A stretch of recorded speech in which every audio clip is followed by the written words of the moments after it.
नमस्कार दोस्तों, मैं सुरताराम स्वामी। मेरे YouTube चैनल आर्टलाइन SR स्वामी पर आपका स्वागत है। दोस्तों, अगर मेरे चैनल पर आप नए हैं तो प्लीज़ चैनल को सब्सक्राइब कीजिए, लाइक कीजिए और शेयर कीजिए। वीडियो आप पूरा देखें। अपना बुढ़ा बुजुर्ग भी अपन समझा के गए हैं और बाकी अपन देखा तो आसे पासे जो भी समझदार लोग हैं वो हमेशा एक ही बात बोले कि बोली को जो को घाव है नहीं वो कदी को नहीं भरे।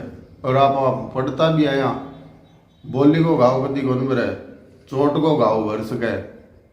तो जे कोई की सागी कोई मामलो सुलझाणु है तो करीब करीब मारपीट ही सुलझाओ।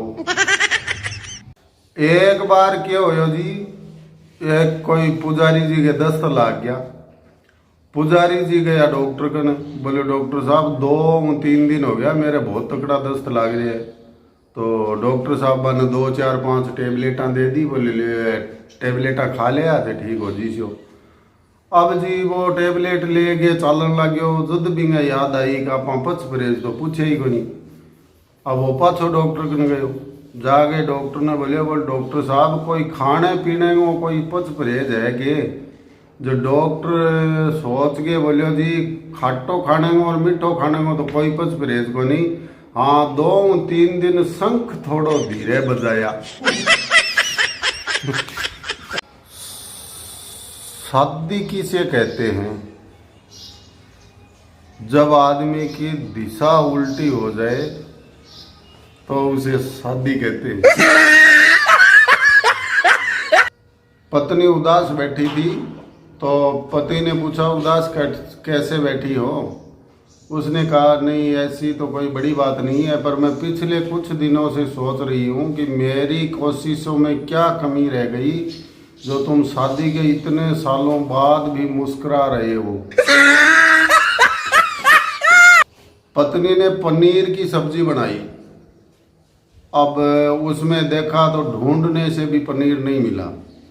तो पति ने हिम्मत करके अपनी पत्नी से पूछा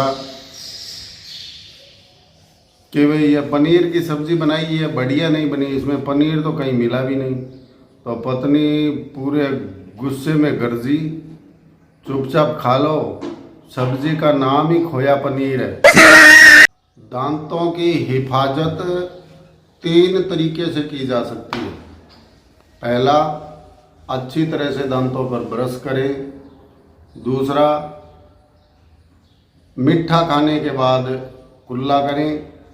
और तीसरा और सबसे महत्वपूर्ण कार्य, अपनी बीवी के सामने मुंह संभाल के बात करें। एक बार क्या हुआ जी, पति पत्नी में जोरदार भयंकर लड़ाई हुई और दोनों ने आधे घंटे तक आराम से लड़ाई की।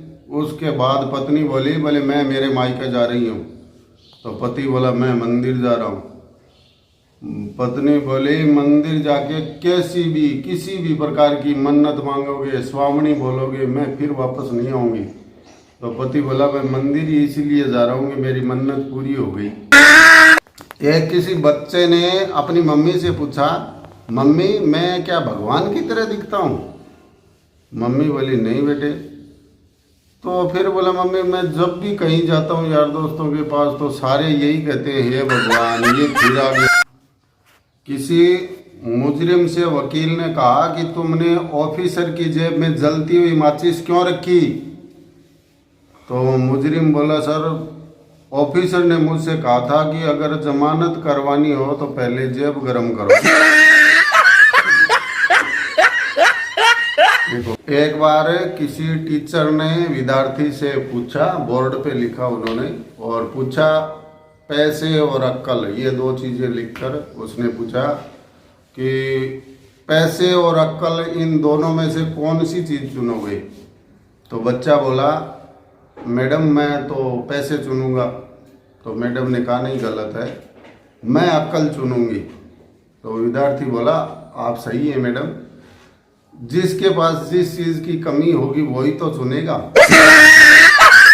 देश के युवा जाग चुके हैं, अब उठेंगे, ब्रश करेंगे और मोबाइल चलाएंगे। अगर दो लोग मारपीट कर रहे हों, आपस में झगड़ रहे हों, तो आपका फर्ज बनता है कि आप नीचे बैठ जाएं ताकि पीछे वाले को भी दिखाई दे। सैनिटाइजर मेडिकल खानदान का वो बेरोजगार था जिसे अचानक से सरकारी नौकरी लग गई।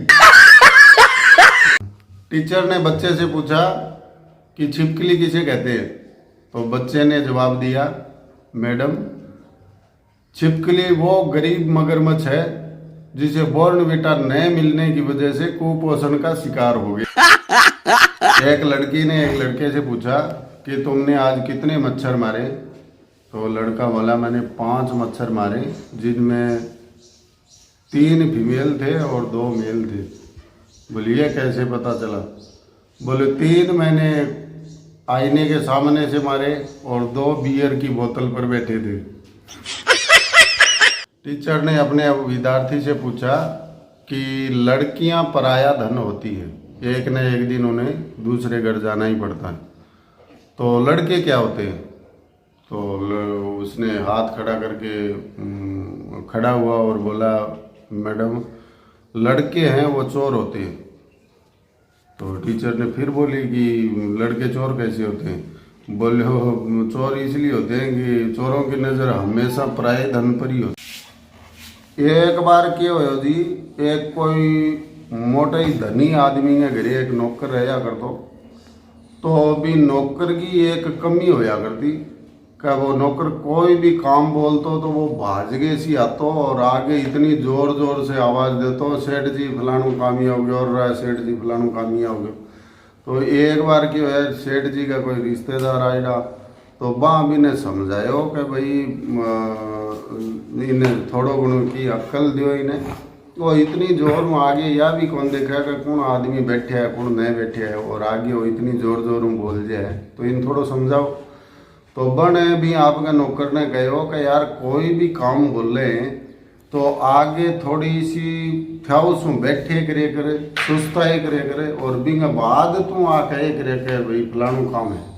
बोले ठीक है सेठ जी, मैं आगे से पूरा गौर रखूँगा। अब जी एक बार के सेठ जी काफ़ी सारा पशु भी रखा करते, तो बांग लिए चारे को भंडारण करे, देखो हो बिंग में आग लाग गई, चारे में आग लाग गई। अब वो नौकर जाके सेठ जी के आराम बुक्कड़ लगा के बैठ गयो, और आधी घंटा 40 मिनट होगी बिन बैठे रहे। जब वो सेठ बोले यार तू किया आयो, के काम है? बोले ना जी कोई ज़्यादा खास काम को नहीं, बता दे सा के तावड़ है, इतनी ज़्यादा के जल्दी है। अब जी इन्हें घंटा भर होगी बैठे ने, जब सेठ जी पूछे यार और भी तो काम है, तू बता ने तेरे बात के है कि यहाँ बैठे? बोलना कुछ ही कोनी जी, वो अपनो चारे का ट्रक रिता है, थोड़ी आग सी लाग गई, और ज़्यादा कोनी होगी।